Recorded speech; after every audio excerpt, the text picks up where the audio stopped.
अब आते हैं इस सवाल पर कि भारत और इंडिया में से क्या सही है।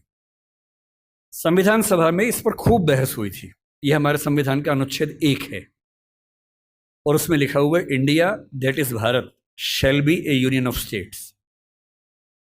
बड़ी इंटरेस्टिंग बात है कि उस समय डिबेट थी कि भारत का नाम भारत रखें या इंडिया रखें। कुछ लोगों ने आर्यव्रत भी कहा, आर्यव्रत कहा, कुछ ने हिंदुस्तान कहा, सब नाम चले। अंत में सहमति बनी कि नहीं, भारत और इंडिया ही ठीक है। नेहरू जी ने खुल के तो नहीं, पर नेहरू जी के पर्सपेक्टिव से जो बात वहां पर ज्यादा आई वो ये थी कि हमारे संविधान के बनने की प्रक्रिया में जो बहुत सारे एक्ट थे जो अंग्रेजों ने बनाए थे, जैसे इंडिया इंडिपेंडेंस एक्ट 1947 का है, 1935 का एक्ट था, उन सब में इंडिया का इस्तेमाल था। उस समय के भारत की तरफ से जो समझौते अंतर्राष्ट्रीय थे उन सब में इंडिया नाम था। पश्चिम की दुनिया हमें इंडिया के नाम से जानती थी, अमेरिका हो, फ्रांस हो, कोई भी हो, सब इंडिया जानते थे। नेहरू जी का मिजाज जो था वो ये भी था कि हमें ग्लोबल पर्सपेक्टिव में चीज़ों को देखना है, पूरी दुनिया से संवाद करना है, क्योंकि उनकी रुचि अंतर्राष्ट्रीय मुद्दों में ज़्यादा थी, बहुत ज़्यादा थी। मेरे ख्याल से इन सब वजहों से तय हुआ कि हम अपना नाम इंडिया रखेंगे, पर इंडिया के बराबर महत्व भारत का भी रहेगा। तो लिखा गया India that is Bharat. India जो कि भारत है, राज्यों का एक संघ होगा। 4 दिन पहले की बात है, मैं हॉलैंड में एक टैक्सी में बैठा हुआ था। इंटरेस्टिंग बात सोच के देखिए, टैक्सी का ड्राइवर मोरक्को का रहने वाला था। उसको जैसे ही पता लगा मैं भारत से हूं, उसने मुझसे यही सवाल पूछा। उसने कहा कि यू आर फ्रॉम इंडिया? मैंने कहा yes. We are listening to a debate India और Bharat, what do you think? मैं बड़ा चकित कि ये मोरक्को का आदमी हॉलैंड में रहता है, इसके मन में ये सवाल आ रहा है। तो मैंने कहा कि ये तो राजनीतिक कारणों से हुआ है, लेकिन बात अपने आप में सही है। मैंने कहा जैसे बॉम्बे मुंबई हुआ, मुझे खुशी हुई, क्योंकि मुंबई की आबादी के लिए मुंबई में जो मजा है वो बॉम्बे में नहीं है। बॉम्बे तो अंग्रेजों ने नाम दिया था। कोलकाता को कैलकाटा अंग्रेजों ने किया, तो बंगाल के लोगों ने कोलकाता कर दिया उसको।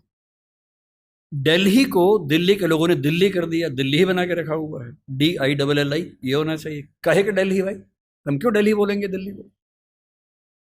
ये सारे तर्क अगर सही हैं, अगर बर्मा का नाम म्यांमार होना सही है क्योंकि उनकी जनता की आवाज तो म्यांमार में है, बर्मा में नहीं है। श्रीलंका और सीलोन की डिबेट में वो अपने आप को सीलोन ना मानना चाहे, श्रीलंका मानना चाहें, क्योंकि उनकी भाषा श्रीलंका बोलती है।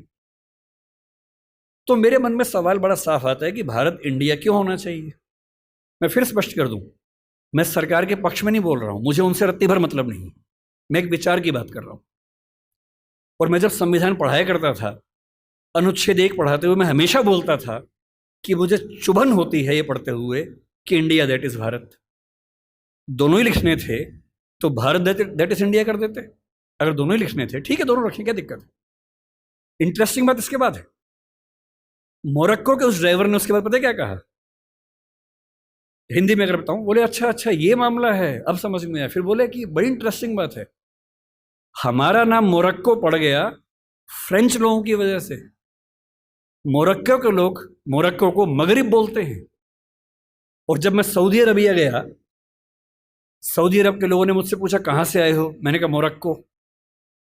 उन्होंने इस भाव से देखा कि मैं पागल हूं, बोले नहीं, मगरिब से आए हो। अगर मगरिब की आबादी खुद को मगरिब कह के खुश है, तो उसे फ्रेंच लोगों की वजह से मोरक्को क्यों कहा जाए? इंडिया शब्द वेस्ट ने दिया और बुरे भाव से दिया। उनकी नजर में इंडियन होने का मतलब है बहुत पिछड़ा हुआ होना, रेड इंडियंस, वेस्ट इंडियंस। तो आज ये क्यों हुआ?